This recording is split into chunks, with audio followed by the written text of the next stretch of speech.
I want to say I have attended your inner engineering program. I have seen some DVDs. I have read your books. And everywhere, there are your brilliant views on various issues. It could be from the making of a nation to the making of a toy car, from the running of a household to the running of parliament. You have brilliant views on every issue that one can ever question. Yet I know very little about you. And here's a brilliant mind with an, for lack of better words, I'd say out-of-the-box thinking. So different, so refreshing, so enlightening. I'm fascinated and I want to know about your life. And I'd like to know that, were you just born brilliant? Did it begin from that very moment? I was a normal birth, I didn't come in a box. My mother had a normal child. Now, I'm really fascinated, intrigued that we're all here. But, the way you think, we wait to hear what you have to say. We've all been little children and we've all grown up, but we've grown up and been educated in schools but I find our way of thinking, our way of being very conditioned, like almost systematized. So where did it all begin? The question that you're asking is, do people grow up and blossom, or are they brought up by somebody? You will see the general expression is, I was brought up in this place, I was brought up in that way. Especially in the West, you will see, I was brought up Christian, I was brought up Jewish. These are very common words. I think it's absolutely ridiculous and humiliating that a human being has to be brought up. You bring up cattle, okay? You don't bring up a human being. A human being is supposed to blossom by his own nature. That is why he is on the top of the pile, at least on this planet in the evolutionary scale. And most human beings don't seem to understand that, or they're not allowed to understand that by a whole lot of people and they need to be brought up. Bringing up means somebody is molding you.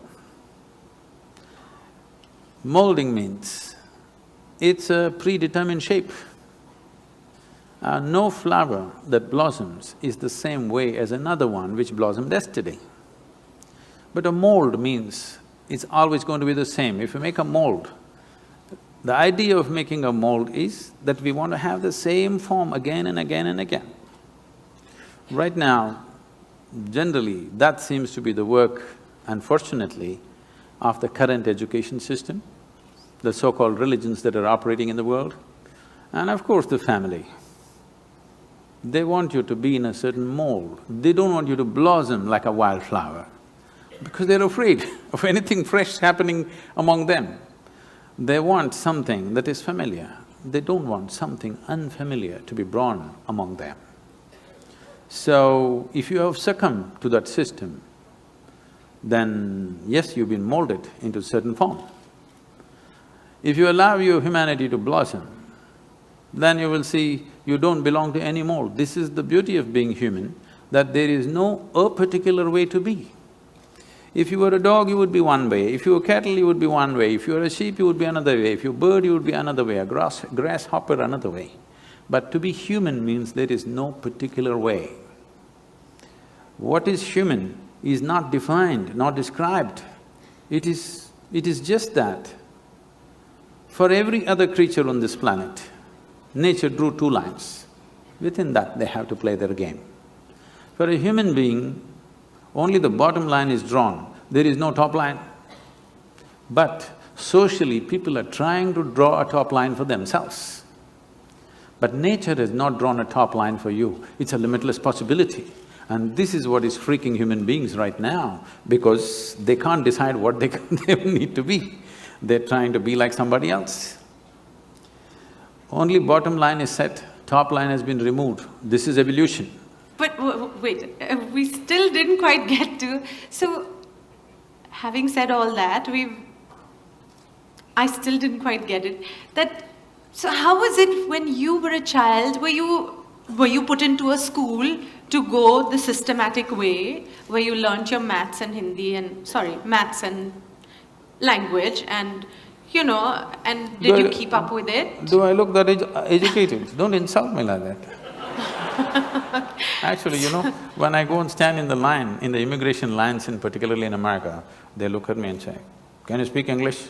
I say, I have that uneducated look, it's not easy. Do you know what it takes to remain uneducated? Education is just 20 years of going somewhere and getting one certificate. To remain uneducated, it's very difficult. Because from the day you are born, your parents, every other adult, the school, the damn thing, everybody is trying to educate you about something that's not worked in their life.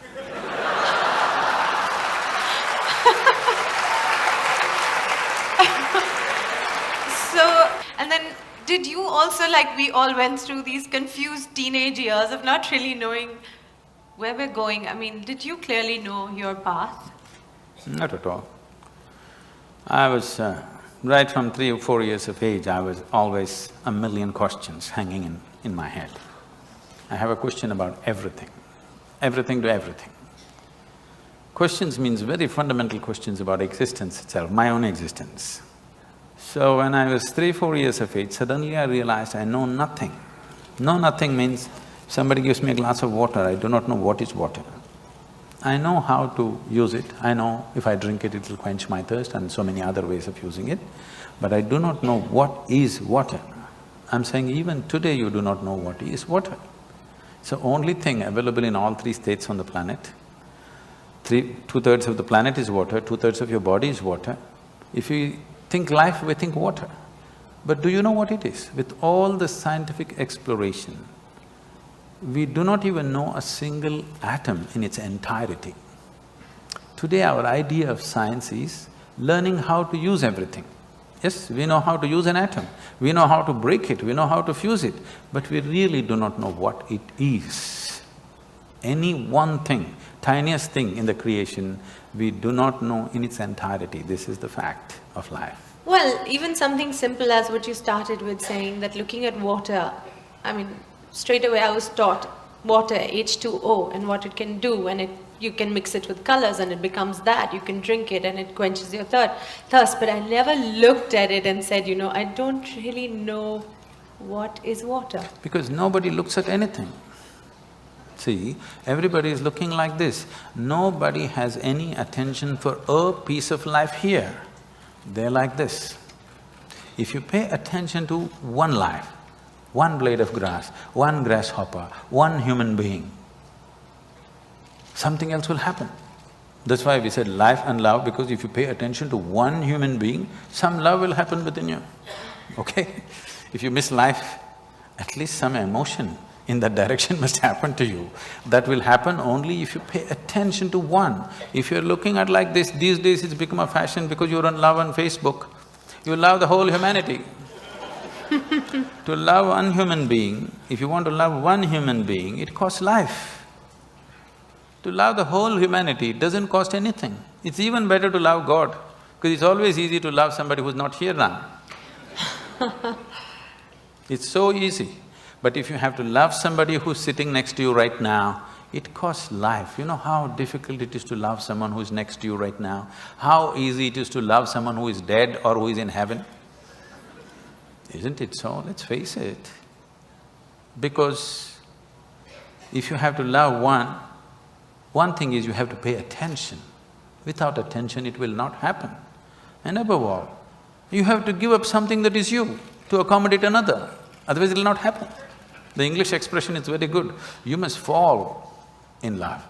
You cannot rise in love, you cannot stand in love, you cannot fly in love, you have to fall. Something of you should fall, otherwise it will not work. You will not know it. So, you want to have a fake sense of life, then you don't pay attention to anything. Everything is information, nothing is a living experience.